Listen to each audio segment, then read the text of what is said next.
Mon nom est Mylène Beaudoin. Bonjour tout le monde. De 2010 à 2017, j'ai accompagné plus d'une centaine de candidats dans la recherche de leur emploi de rêve.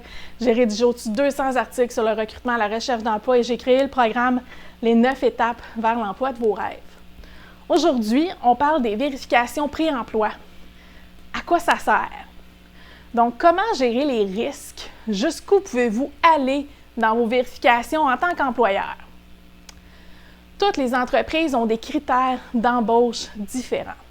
Certaines vont jusqu'à exiger des enquêtes complètes, d'autres y croient juste pas. Ils font aucune référence des emplois précédents, rien. Donc, je vous partage 4 questions à vous poser pour établir vos processus de pré-embauche selon ce qui convient à votre entreprise et au poste pour lequel vous recrutez.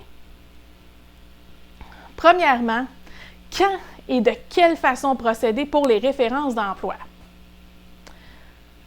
Il y a beaucoup d'entreprises qui vont demander des références, mais n'en feront pas la vérification. Beaucoup de recruteurs vous remettront des faux rapports qui prennent même pas le temps d'appeler les employeurs précédents de leurs candidats. Les meilleures pratiques démontrent que c'est pertinent de vérifier les références des 2 derniers emplois des candidats. Donc, quand vous considérez quelqu'un, 2 derniers employeurs, vous devez parler directement avec le supérieur immédiat. Il y a certaines entreprises qui vont simplement refuser de donner des références. Elles vont confirmer ce qui est factuel, donc les dates d'emploi, salaire, titre, mais ne donneront pas d'appréciation qualitative du travail qui a été fourni par leur employé. Dans ce cas-là, il faut simplement poser la question, est-ce que c'est une politique d'entreprise de ne pas fournir de références ou si vous refusez simplement sur cet employé en particulier? La réponse à cette question-là va vous donner tout ce que vous devez savoir. Quelle est la valeur des références d'emploi maintenant? Je vois la vraie valeur d'une référence quand je demande la fameuse question « Quels sont les points faibles » ou encore « Que doit-il améliorer ?» Il n'y a personne qui est parfait. Tout le monde peut devenir meilleur. Lorsqu'on me dit qu'on me candidat rien à améliorer ou aucune compétence à développer, bien, je me pose des questions. Pour moi, c'est un red flag. Après 4 ans en recrutement, même plus que ça, je suis rendue à 7, des mauvaises références, j'en ai eu 2 fois. Et j'ai eu l'opportunité de discuter avec le supérieur immédiat du candidat. J'aime toujours demander, voici le poste que j'ai pour M. X, il y aurait à faire telle tâche, comment pensez-vous qu'il va évoluer dans ce genre de poste-là? Par peur de poursuite, il y a beaucoup d'employeurs qui donnent rarement des mauvaises références. Tout est dans les nuances apportées lors de la discussion. Il faut savoir lire entre les lignes. Deuxièmement, quelle est l'utilité de la vérification du dossier de crédit du plumitif criminel? On va mettre quelque chose au clair tout de suite. La vérification du dossier criminel vous indique uniquement si une personne s'est fait prendre puis qui a été condamnée. Le dossier criminel indique aucunement l'honnêteté d'une personne. Par contre, comme employeur ou comme recruteur, il faut faire preuve d'une saine diligence et parfois vérifier à qui nous sommes sur le point de faire une proposition d'emploi. Selon la méthode de recherche et l'entreprise que vous allez choisir pour faire vos vérifs, bien, vous pourriez avoir accès également aux accusations qui ont été abandonnées et aux charges desquelles ils ont été acquittés. Ce que j'aime faire comme recruteur, c'est demander à mon candidat s'il y a quelques problèmes que ce soit quand je vais faire les vérifications des antécédents. Si la personne me dit qu'elle a été reconnue coupable de conduite avec les facultés affaiblies, je peux prévenir le coup puis en parler tout de suite avec mon client.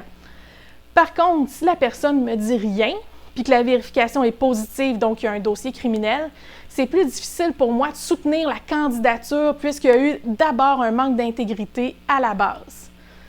Maintenant, pour les questions de vérification du crédit, dans certaines industries plus réglementées, on ne peut pas embaucher une personne qui a déjà fait faillite. Cette condition-là n'est pas discutable. Pour le reste, je m'inquiète beaucoup plus d'une personne qui a l'équivalent de son salaire en dette de carte de crédit et aucun actif qu'une personne qui a fait faillite. La personne qui a fait faillite, elle a remis les compteurs à zéro, tandis que la personne qui roule à fond sur le crédit est beaucoup plus susceptible de prendre une mauvaise décision pour sauver son derrière et de manquer d'intégrité. Troisièmement, est-ce qu'on peut exiger un examen médical?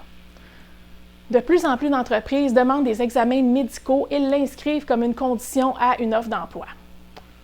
Cependant, il y a une ligne très mince entre le droit de gestion et l'atteinte aux droits fondamentaux. L'entreprise peut exiger un examen médical dans la mesure où il valide seulement votre aptitude à occuper votre emploi.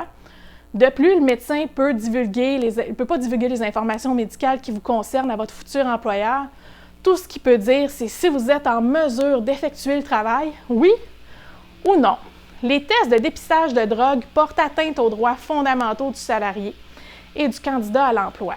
La Commission des droits de la personne et de la jeunesse juge que le prélèvement d'un échantillon d'haleine, d'urine ou de sang peut témoigner d'activités survenues en dehors des heures de travail, ceci portant atteinte au droit à l'intégrité et au respect de sa vie privée. Ces tests peuvent être acceptables lorsque l'employeur peut démontrer que la restriction de ses droits est motivée par un objectif de protection du public et des salariés. Quatrièmement, la vérification des diplômes.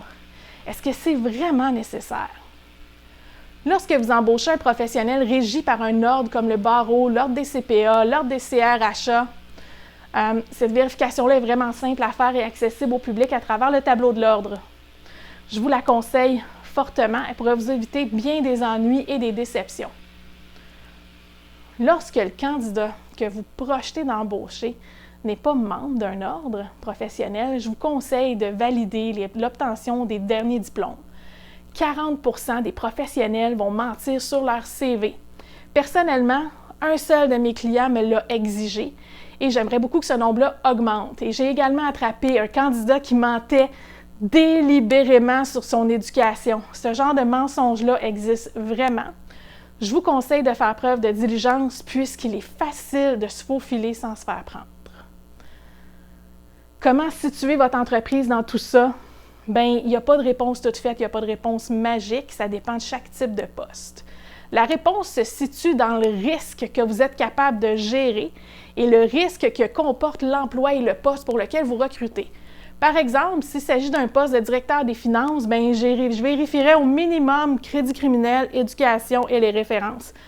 Mais pas nécessairement pour un poste en marketing puisque la personne ne manipule pas de données financières ou d'argent. Une vérification des références peut être suffisante. Votre investissement sur les enquêtes pré-embauche doit également avoir une certaine corrélation avec le salaire et le niveau du poste pour lequel vous recrutez. Des enquêtes pré-embauche, ça ne garantit rien, mais en cas de problème, au moins, vous pourrez démontrer que vous avez fait preuve d'une saine diligence dans vos processus d'embauche. La semaine prochaine, je vous explique comment faire votre étude de marché. C'est une étape essentielle avant de dire « Bye bye boss, les fesses sur la photocopieuse », mesdames et messieurs. Si vous avez aimé cette vidéo, bien, vous pouvez cliquer « J'aime », la partager et vous abonner à ma chaîne pour avoir accès à mon contenu avant tout le monde. Vous pouvez également télécharger notre outil gratuit 20 questions d'entrevue pour découvrir une superstar. Merci beaucoup d'avoir été là.